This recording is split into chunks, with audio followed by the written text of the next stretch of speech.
Isabel Brown is a political commentator, spokesperson for Turning Point USA, and author of the new book, Frontlines, Finding My Voice on American College Campus. You can buy it on isabel-brown.com and also find her on Instagram at @theisabelbrown, where she posts her content as well as pictures of her corgi. Isabel, thanks for joining us today. How are you? Doing great. Love the mention of my corgi. She's the best part of every day for me, and I'm so glad to be joining you today. Great, yeah, it's freedom, guns, and corgis I get a lot from, and of course your content.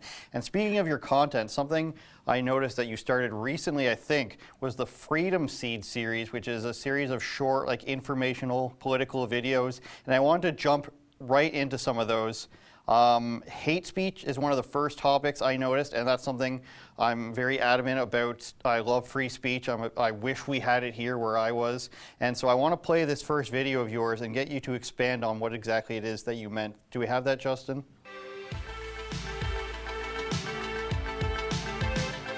Here's your daily freedom seed. Last month, I told you nearly half of Americans believe hate speech should be illegal. Good news for you. True hate speech is. We already have legal protections for true hate speech under law in the United States. American law limits our freedom of speech in 9 different categories: obscenity, fighting words, defamation, including libel and slander, which is when your words end up causing harm to someone else's reputation or livelihood, child pornography, perjury or lying under oath, blackmail, incitement to imminent lawless action, true threats, and solicitations to commit crimes. When someone commits one of those 9 actions, they are breaking the law and ultimately are eligible to be prosecuted and convicted of a crime. Hate speech under law is a protected form of speech, and we shouldn't classify any offensive language as criminal when my definition of offensive is probably dramatically different from yours. Now, Isabel, I think that should probably be shown in schools. I know far leftists would say that's evil propaganda to share that knowledge with people. But why do you think that there's this sort of a movement going on from young people where they think they should be able to be sheltered from mean words or criticisms that they don't like? Ultimately, I think a lot of this boils down to the fact that in America, we are culturally being taught that we should always avoid talking about any subject that has a basis in values, especially if you think you're going to disagree with someone on those topics. So even around the dinner table with your immediate family, you are adamantly discouraged by our society to talk about both politics and religion and any other value system whatsoever. Essentially, that means that young people are showing up to their college campuses and they're being taught that free speech is a scary thing, that people disagreeing with you is going to cause you emotional harm at the very least, and therefore should be banned. Things like, I love Donald Trump as president of the United States, or we need strong border security, are now being categorized as some sort of hateful language that's ultimately causing emotional harm to other people. That's what people my age like to call hate speech in the United States. But the reality is my definition of what's offensive is so much dramatically different from many of my peers, and it always depends on who's in charge and who is in power in politics and government to change that definition over and over and over again. Instead of limiting speech from other people that we disagree with, we should instead learn how to talk to each other about these things that we disagree with. And I think many people, unfortunately, don't know that restrictions on speech do already exist in the United States. There is a limit on what you can and cannot say, and that's never talked about on college campuses or in culture in our country. No, for sure. I agree with everything you said there. And is there a way that you can see, other than you're doing your part, you're making these videos, I think they're good, is there a way we can steer people away from this, don't talk about religion or politics, you're gonna come off as bad? Is there a way to steer people away from that notion? I think it really just starts with us being willing to take the first step in doing just that, and having these very crucial conversations with our friends, our family members, our peers that we know disagree with us, our professors in class, and anyone else you can think of in your life.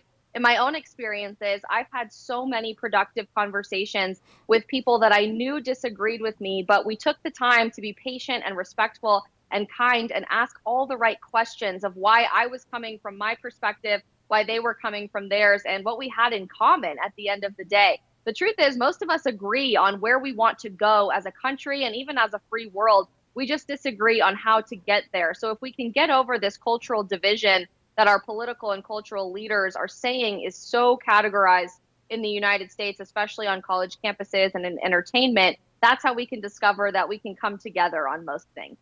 Now, did you see all the stuff around Piers Morgan and the Meghan Markle stuff? Are you privy to that knowledge? I sure did, yes. Now, why do you think that identity is brought up? Because I watched it the other day and Sharon Osbourne's defending him, saying he's not racist. Now all of a sudden she's racist. She has to apologize. Why is identity always used here? Is it a deflection from having to answer the actual questions and discover the actual truth? And that's just one example, but. Yeah, sadly in 2021, everything makes you racist in one way or another. So everyone is learning that they have to apologize for things that they said, that they thought, that they didn't say, because as the left says in America, silence is violence, but speech is also violence. So Be prepared to be apologizing for a lot of things in our woke culture today. I think this concept of identity really centers around the fact that the left loves to identify people as a group, not as an individual. And this pertains to a lot of their policies that they put into effect here in America and around the world as well. They're not interested in your individualism. And that's why free speech isn't important, why the American dream is considered dead from the political left today, why they're making it harder to get a job or start a business, but easier to be dependent on the government, because it's much easier to identify you as a Black American or a female American or some sort of minority group, or even just as a whole individuals who no longer are an individual, but instead are a group of people subservient to the role of the government from the federal level down. That group identity is largely highlighted in race above all else. And a lot of that has to do with our culture, highlighting groups like the Black Lives Matter Incorporated movement and even Antifa spewing some of that information as well. But yeah, today the big buzzword is racism. And truthfully, everything has been labeled as racist, from Dr. Seuss books to Piers Morgan's comments on Meghan Markle on international television. You're just so wise beyond your years, Isabel. I'm pretty sure you're actually 75 years old. Stay tuned. I would agree with that, actually. Stay tuned for your birth certificate to be revealed on this show. Gun rights is something else you talk about a lot, especially in these freedom seeds. I liked that one as well. And if you're not aware, we have no real gun rights in Canada. They're being taken away by name all the time. They have a big list of banned guns that they add to all the time because they can't ban them from a functionality standpoint, because that wouldn't make any sense. So you come at it from another angle, though, that I don't think I see anybody talking about it in Canada. So let's show that clip, Justin, and I want to get your explanation for that one as well. Freedom Seed. Gun rights are women's rights. It's a biological fact that men and women are built differently. Don't at me, leftists. It's the truth. On average, biological men have a greater height and muscle mass than women. So what happens when a large man tries to attack me, a 5'1" woman? I'm tough, but I don't have a lot of options. Firearms can act as an important equalizer to give good women attacked by bad men the chance to defend themselves. It's no surprise then that women are the fastest growing demographic of gun owners. In fact, specifically women between the ages of 18 and 34 are the most likely to become gun owners. So what's the deal with women buying so many guns? Simple, for protection. A 2017 Pew Research study found that nearly 70% of female gun owners cite personal protection as their primary reason for owning a gun. A lot of hate speech in there as well, I gotta say. So to play devil's advocate on that, what would you say is a stat or evidence showing that more women should be carrying for their own protection? Yeah, unfortunately, the data just isn't really out there when it comes to proving carrying every day can protect you. And a lot of that has to do with the fact that many of the instances where women do prove to defend themselves and protect themselves in situations of attack don't get reported when a firearm is being used. So I would direct people who are listening to this program maybe to the FBI. They have some great statistics on gun use and stories of gun use being used in defensive situations to save someone's life. But the data is out there when it comes to the individual being a woman protecting themselves against a man. You know, I think it's sad today that gender is being so dramatically erased, not just in the US, but around the world. And at first, it was masculinity being attacked, that was toxic and not supposed to be present in society. And today in 2021, it's femininity and women that are being attacked by our society and our culture. Instead, we're all just supposed to be non-binary, live outside of this male or female option. and somehow lie in the middle. You see women being spelled WOMXN today in America because there are women who are not women, apparently, which is very confusing. And the mental gymnastics associated with that is enough to tire out anybody, even if you do work in politics and have to deal with this stuff every day. But yeah, 70% of new gun owners who are women in America cite personal protection as their primary reason for wanting to purchase a firearm. That's a statistic that people should be paying attention to. Feminists, women's rights advocates, leftist groups, and conservative groups alike. This is not a political issue. This is a human rights issue. And it makes me sick to my stomach every time I read another story of a young woman who went out for a job or who lives alone in her apartment and is taken advantage of because of the known factual biological differences between men and women. I have a concealed carry permit here in the United States, and I do carry a personal firearm for protection. That's a decision that I made on my own, but I can tell you there are dozens of people in my own life, conservative and liberal alike, who have made the same decision. And I think when we can remove this political stigma associated with the Second Amendment, we know that this is a human rights problem, not just a political one. And the Second Amendment was created to allow for protection for all Americans, regardless of who you vote for.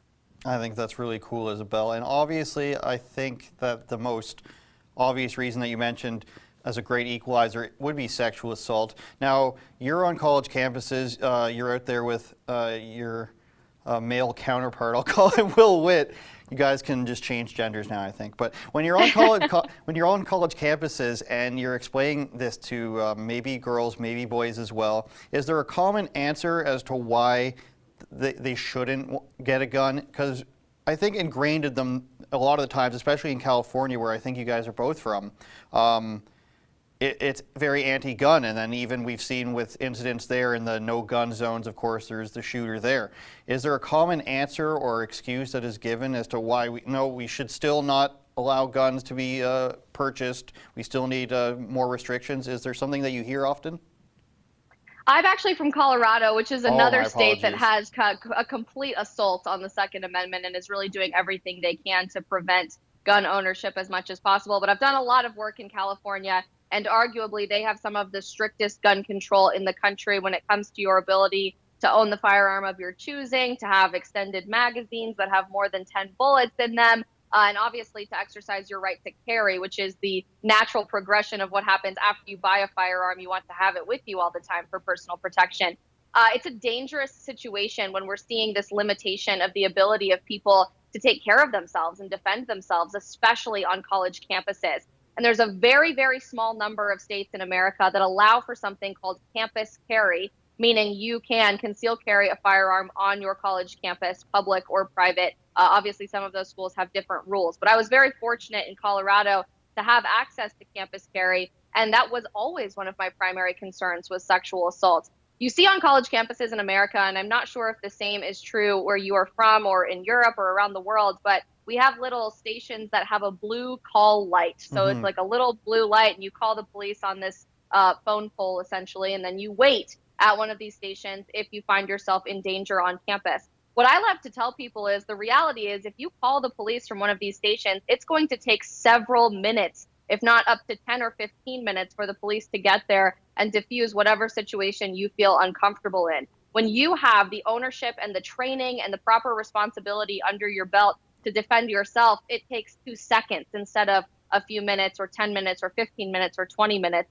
And you just have so much more control over the situation, and you're empowered to deal with whatever you're dealing with in that moment rather than being completely reliant on someone else. I think the reasons for limiting gun ownership through gun control from the left all center around emotional arguments. There's not a lot of logic there, but they point towards school shootings. They point toward situations of negligent discharges from guns where people accidentally fired their gun when they weren't meaning to. And that is so unbelievably rare when you think about the gun ownership rate in the United States and how many people have access to a firearm all the time. The reality is if you have the right training, you're constantly practicing, and you're taking ownership of your empowerment through owning a firearm, you are going to be so much better prepared to handle any emergency that you are a part of or that your family, friends, and community might be a part of as well. So we try to break down the logical arguments there and avoid some of these emotional conversations, which are tragic and harrowing, but even those things could have prevented themselves had there been a good guy with a gun who was well trained and equipped to handle those situations.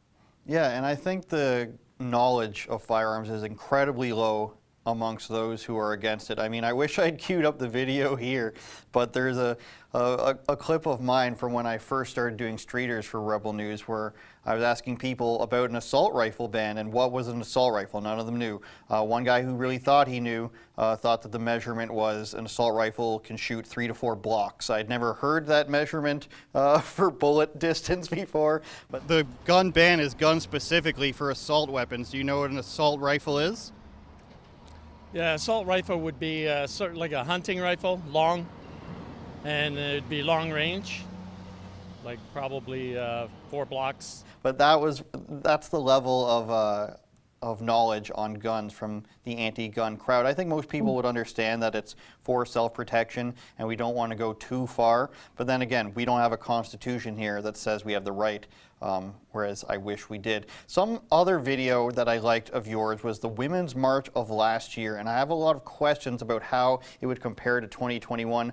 Obviously, it didn't really happen this year, which is what we'll get to. So let's play that Women's March video from last year. I believe that women could do whatever they want, and they are not like less than men, and like it really is a man's world, and I feel like we should change that. It's like, as a man, what rights do I have that you don't have? Inherently, men are still getting paid more. Have you ever thought that maybe women choose jobs that pay less than men, so then the wage gap reflects that they choose jobs that pay less? You know, men mostly dominate like engineering and stuff like that pays more. Now math and science is dominated with women, but men are still getting the jobs because they're men. Your dog is very, very sweet. Dogs for women's rights. 2020 marks the year that there is less access to abortion clinics in America since 1978. Hateful, horrible things to continue. It's not just Trump, it's all the people that support him. This president is the worst of any human being. Now, Isabel, why no big march this year? Is it because there's no Trump? We saw Black Lives Matter and all these other marches going on all summer long. Why nothing this year? Or was there one that I missed? I don't think there's one that you missed. Ultimately, I think most of this centers around all of the restrictions in these big cities that are run by Democrats when it comes to COVID-19 regulations. Big gatherings like this just aren't happening in 2021. The March for Life was largely online as well. So I think we're going to be seeing sort of a diminishment of these big marches and gatherings and protests throughout the next few months at the very least. But my hope is that they do come back, because it is very enlightening to speak to some of these people about why they're attending these marches, why they genuinely believe women have less rights than men in America and around the world. Obviously, there's zero evidence to back up their claims, and they're sort of just regurgitating talking points that they've heard from politicians or cultural figures. But it's important to have these conversations, because you have to understand where the left is coming from in order to properly negate their arguments. So who do you think they would blame this time around? It's 2021. Joe Biden's the president. He won by 600 trillion votes, Isabel. What is the thesis around any of these protests going to be? Because they've, for the large part, not been about what they say they about. March for Your Lives is march against Trump. Women's March is march against Trump with different hats on. Where are we going to place this blame? Is there a new talking point that I'm not familiar with? Incredibly, all of these marches and organizations are still anti-Trump, and he seems to be living rent-free in the minds of leftists, even as he's playing golf down in Florida at Mar-a-Lago. So I think at least for the next few months, they can probably get away with continuing to blame everything on our former president. But you're absolutely right. At some point, that's not a valid excuse anymore, and there needs to be an honest conversation about what they're upset about and who is responsible for those actions. Now, overall, I wanted to get to where you think a lot of these thoughts and beliefs come from, but I do want to package it up with this next clip of yours, sort of along the same lines of the whole gender argument here from the Women's March. And it's another great one from you guys, which is who should pay for a date? I really enjoyed this one. Can we play that one, please? I definitely hold doors, like chivalry's not all the way dead. Do you think that the idea of traditional gender roles is still important in relationships?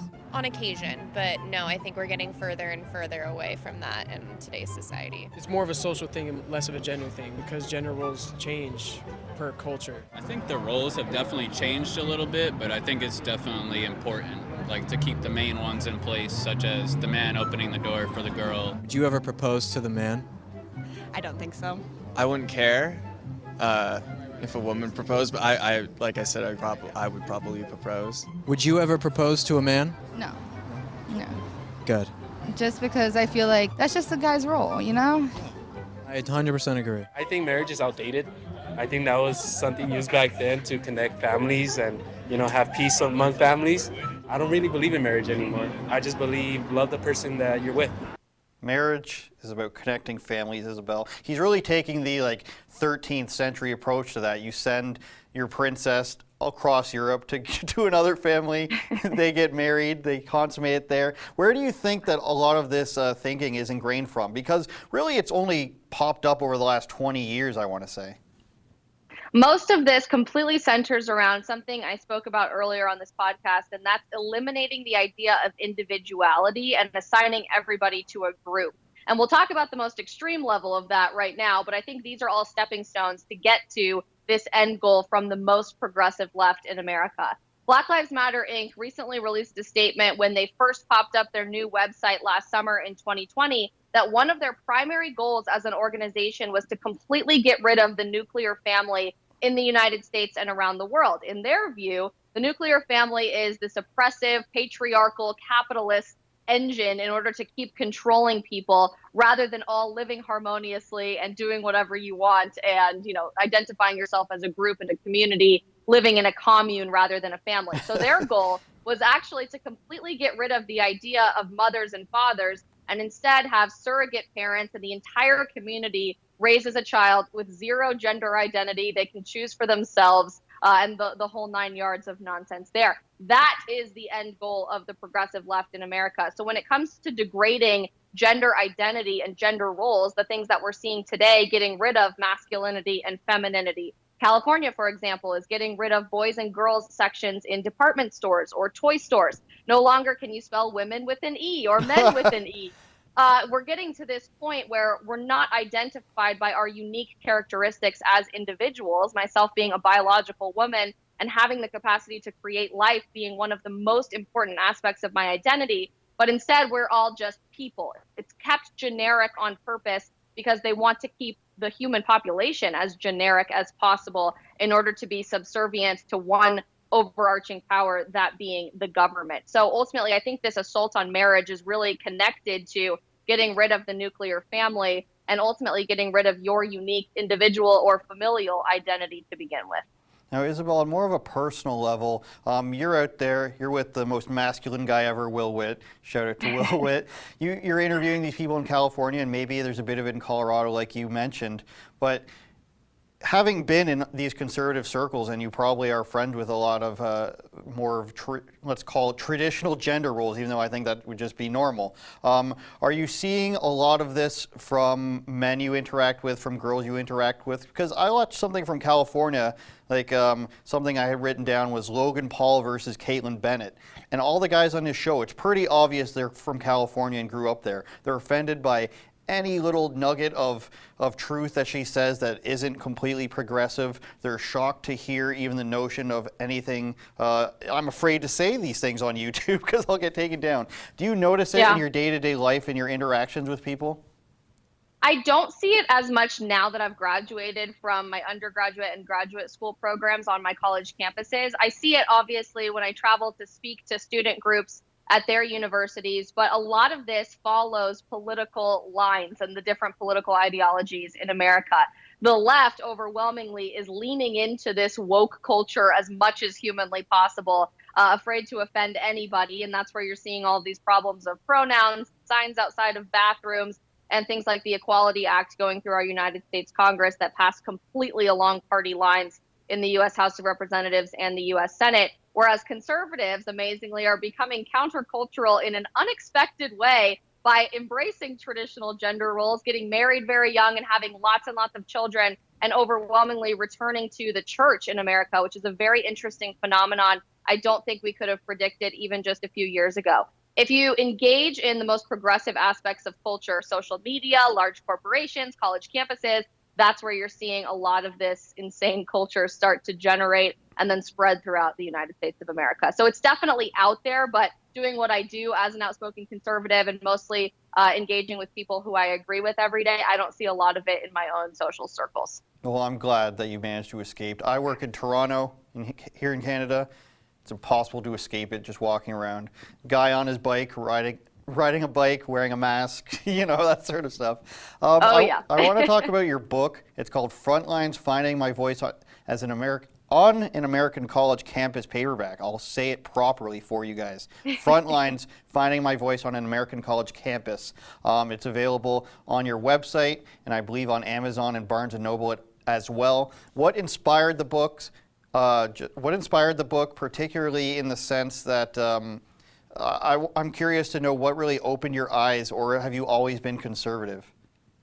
I have always been conservative, but politics was never something that I wanted to engage in professionally. It was always just a personal hobby for me when I was a younger child and in high school. I actually went to college to become a doctor. My dream was to be a trauma surgeon, and I studied biomedical sciences at the large research university in my home state of Colorado, at Colorado State University, which is pretty notorious in my home state for being the big cowboy agricultural public school, a very conservative environment, and somewhere I expected to really find a community of people that shared my foundational values. Obviously, I wrote the whole book on how the opposite of that happened, and I found myself in this extreme, intolerant leftist environment that was hell-bent on indoctrinating students towards leftism rather than educating young adults to become progressive and effective members of society, progressive in the true sense, not the leftist political version that we see today. So even in my classes like anatomy and physics and organic chemistry, I was being taught that, yes, there's two sets of chromosomes, but gender is actually a social construct. So forget everything we said. And we would refer to a baby in the womb as a baby through the whole process of learning about fetal development, when a heartbeat is formed, when unique fingerprints are formed, only to be told at the end of the unit that that actually was a fetus, and termination of a pregnancy had nothing to do with ending a unique biological life. We spent a lot of time, even in those classes, talking about why free speech is no longer applicable to American culture, or why we don't need a wall at the southern border, and especially how evil the orange guy was sitting in our Oval Office. And it was so shocking to me as someone who chose science because I love the pursuit of objective truth, that science in academia today is not driven by that pursuit of truth. It's driven by the changing narrative of our political correctness culture that we see every single day in the United States of America. I became a very outspoken conservative as a result of the extreme leftist environment on my campus because I looked around and I didn't see anybody advocating for the values that I held closest to my heart. So I thought, I'll just have to do it. And I instantly became labeled as that conservative girl, or that Turning Point USA girl on campus. Got death threats, threats of violence. My address to my one-bedroom apartment was doxed online without my consent. So all of a sudden, nowhere in my college community was safe. Not my classroom, not the student government office where I was referred to as Nazi Barbie or white power Barbie, and not even my apartment right off campus. So it was so eye-opening to see how far the left would go to silence not just conservative ideas, but even objective truth in the name of indoctrinating people toward leftism. I wrote this book because it became so apparent to me that we're hearing a lot about how crazy college campuses are when someone like Dennis Prager or Charlie Kirk comes to speak on a campus and there's a big protest. But nobody knew that myself, as a campus student activist without a big following on social media, would be threatened with a failing grade in a class 6 months later because I had invited them, or people trying to kick me out of student government because I had voted for President Donald Trump. And this assault on conservative students is happening every single day. They're just not stories that make it to the national conversation, but they are stories that are worth being told. And I hope to inspire a lot more of that storytelling through revealing what happened in my own college experience and also covering the state of affairs on our campuses today through my book, Frontlines. It's not easy to write a book, and it takes a lot of courage to and building up your inner self to come out and be the person who's willing to speak, especially against all the stuff that you've come up against, which of course is horrible. We're going to end the YouTube segment there, Isabel. So if you guys want to see the rest of the interview, go to rebelnewsplus.com. It's just $8 a month. Or if you sign up for a year, you get 2 months free, plus a free trial. So we're going to send that to Isabel right after because I know she's going to sign up. rebelnewsplus.com. And what are we going to talk about? For you guys to go and watch it, we're going to talk about what's inside Isabel's DMs. Is she getting hate speech at her every single day? We're going to find out her message to women at the women's, I'm forgetting the thing here. What's it called? Young Women's Leadership Summit coming up in June. I should really re-record that segment now. And we're going to talk about the anniversary of Stop the Spread. So all that is coming up behind the paywall. Go to rebelnews.com, you guys. Okay, now hopefully, Isabel, I won't fumble my words this time, even though we're in the safety of behind our own paywall. I saw a video of yours for the anniversary of Stop the Spread on Twitter. I thought it was funny, if not sad. So let's show that, and I want to talk a bit more about that. It's March of 2021, and you know what that means. Happy 1-year anniversary of 15 days to slow the spread. What began as a call to action for all of us to ensure that we could stay healthy during the early stages of the COVID-19 pandemic has evolved and changed into complete political control at all levels of government. As someone educated in the biomedical sciences and public health fields myself, it's been baffling for me to see the constantly changing goalposts of what public health programming is supposed to be achieving today. Everyone has a different rule for how we should emerge from this pandemic and get back to a new normal. That word is important, by the way, new. It's not a return to the way life was before, and it's precisely this reality that politicians want you to understand. We're not going back to normal. We're crafting a new normal. Now, I feel like this is stuff that I've been saying. This is probably why I enjoyed the video so much. What do you think is the real reason for the prolonged lockdowns at this point? Truthfully, this all boils down to political control. And what we've seen in the last year or so has not really been about stopping the spread or slowing the spread of this particular virus, but harnessing the fear of individuals to implement leftist policies at every level of government, local government, state government, and the federal government.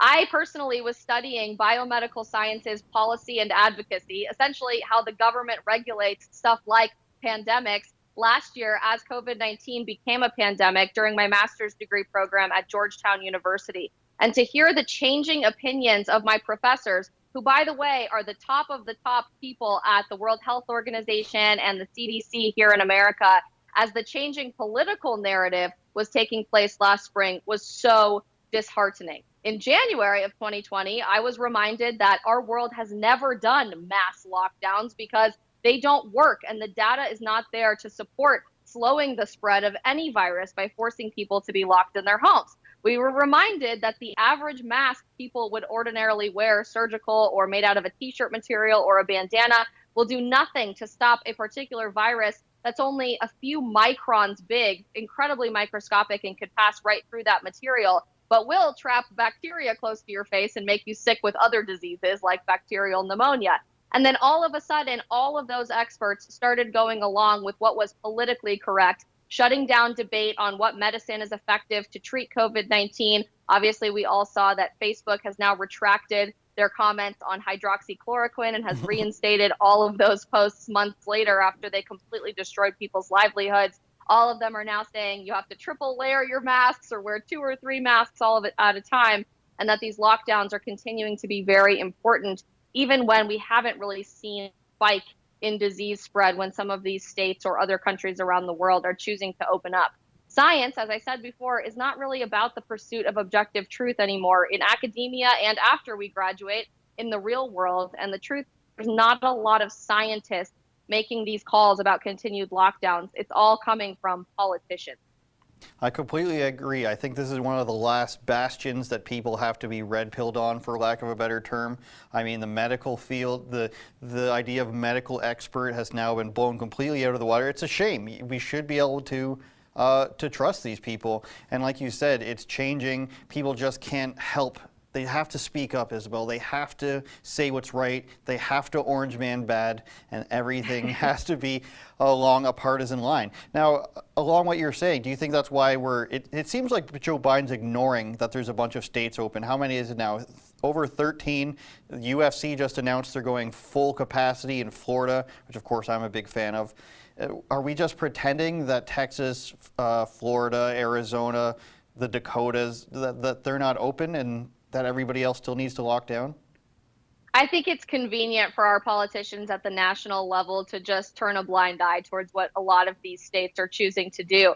South Dakota was the only state out of all 50 that never shut down, and they never even came close to CDC projections of what it could look like in their hospitals should things take a turn for the worst. When you compare the three largest states, well, the four largest states by population in the United States, Texas, Florida, California, and New York, and you see the dramatically different responses of California and New York versus Texas and Florida, you're seeing much higher death tolls and a faster spread of the virus in California and New York, who have the most extreme regulations possible. In LA, for example, it was illegal for you to walk alone on the sidewalk with a mask on outside at one point. And in New York, things Very just reasonable. shut down again a little bit. Because of the St. Patrick's Day holiday and a fear that people will gather. So you're still forbidden from gathering in groups of more than 10 people in the state of New York. Yet, of course, we saw the nursing home scandal unfold and tens of thousands of people die because of poor management. Meanwhile, in Florida and Texas, there's no mask mandate. You're going back to full capacity for sports events. Businesses and restaurants are encouraged to be open, and schools have returned largely to normal. And they have significantly lower death rates and spread of the virus rates compared to New York and California. The data is right in front of us. But of course, the people who want to get us back to normal are the bad guys who don't care about your grandma and grandpa and want everybody to die from COVID-19. Well, Joe Biden says if you're lucky, you'll be able to barbecue. You know, if you just submit and obey. Submit to the guy in New York who has the nipple rings on TV. I think that's always a good decision to go with. Now, I want to transition. That's a great transition to the Women's Leadership Summit that you saved me from drawing a blank on. We'll edit that out, don't worry.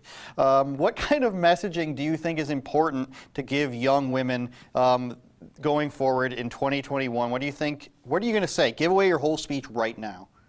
Well, I haven't written the whole speech Okay. right now yet for our June conference, but the Young Women's Leadership Summit with Turning Point USA was my first political event ever when I was a college student. At the time, I had no idea what Turning Point USA was all about, and I really knew very little about what we call the conservative movement. That's much more cultural than it is political today. And in 2017, at this very conference, I completely fell head over heels in love with the messaging that's being shared with young women in particular. And I'm hoping to reinstate some of those points this year in 2021 as we return to events and conferences and rejoining together in person. I think the most important message that can be shared with high school and college women who are conservative or who maybe are on the fence about being conservative is that you don't need any permission from anyone, the government, your boyfriend, a friend, anyone else in your life, to be successful and to build your American dream into whatever you can possibly dream of. All you need is your own grit and determination and diligence to continue getting up and working hard. The left is continuously telling women that they're always disadvantaged, that they make less money in the workplace, which, by the way, has been debunked over and over again and is illegal under federal law because of the Equal Pay Act, which was passed and turned into law decades ago in the United States. They're told that it's harder for them to go out and have a night out in town with their friends because they always have to be worried about a nefarious bad guy out there. And a lot of those things are rooted in some truth historically, but really today, women can do anything they set their mind to. They're not disadvantaged in society. They're not constantly oppressed by some evil conservative figure. Instead, today, it's never been easier and better and more exciting to be a woman in the United States of America or around the world. So I think we really want to share this message of personal empowerment and finding that passion from within yourself to inspire other people rather than waiting on somebody else to do it first and tell you that it's finally allowed to happen or you're finally able to do these things when it's able to be done right now, right in front of your eyes. I will say one more thing very quickly, and that's that I was doing a radio interview just after the election results were finalized when Joe Biden became the next president of the United States and Kamala Harris became our vice president. And I heard a conservative woman who worked for the Bush administration say on radio here in the United States that it's impossible to be something you can't see in the United States. So Kamala Harris becoming our first female vice president all of a sudden makes it possible for other women to become vice president or president of the United States in the future because somebody else finally did it first. What a degrading message to women to assume that somebody else has to be successful before you, that you have to wait for permission in history to accomplish anything you can set your mind to. As conservatives, true conservatives, we believe that anyone can do anything they set their mind to here in the United States, regardless of what your identity is. Yeah, and she's the first black, she's the first Indian, she's the first a lot of things, no matter what it is. And I disagree with that argument as well. Just because somebody has to look like me in order for me to aspire to that. I didn't grow up thinking that way. I didn't grow up watching basketball thinking that if only Vince Carter was white. That might be too old of a reference for you. If only Will Smith was white. I never thought these things. Hopefully somebody doesn't clip that, but I do want to write down, hire Isabel to speak to my nieces. Because I think I think those are great things to say. Now, do you think that 5 years ago, let's say, pre-Trump, your message would have been different? Do you think now it's more of a victim stance we have to battle back from? Or do you think it would largely be the same?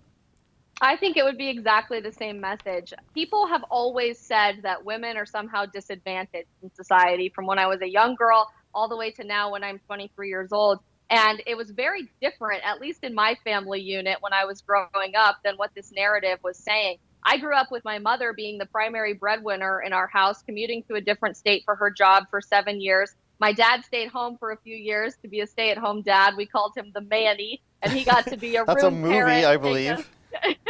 Exactly. He took us to ballet lessons and gymnastics meets, and he got to be our room parent in our classroom. And I never was told by my mother, by my father, or any other adult in my life that was somehow not normal. Instead, it was just the way things were in our family. And my mom could accomplish anything that any of her male counterparts could in the workplace if only she was willing to work hard enough. That's always been reality for me, and that message has stayed the same ever since I could talk, and what I learned about all of this stuff looking like as a young child, and today obviously as an adult. Who knew that Mrs. Doubtfire was based off your life? That's something that we're going to have to add to your IMDb. Do you have an IMDb? I wouldn't think that you do. Okay. So we're going to end on something more fun, or maybe it's traumatic for you. What your inbox looks like. Do you get tips? I get all I get is news links. Have you seen this, Andrew? It's Alex Jones messaging me. Have you seen this, Andrew? Have you seen this patriotic link? I get mostly news links. What do you get in your inbox from fans, let's say, not just Will Witt's messages?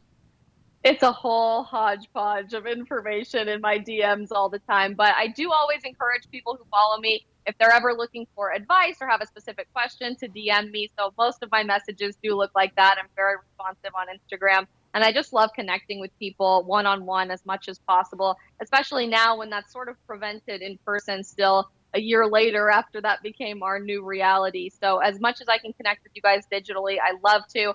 Obviously, I get a lot of hate mail as well. I'm choosing to do this professionally, and that kind of comes with the territory. But I always love to tell people I typically take that as a sign that I'm doing something right, because as a Christian, I've been told over and over in my faith from the words of Jesus Christ himself that I'm going to be hated in this world if I tell the truth.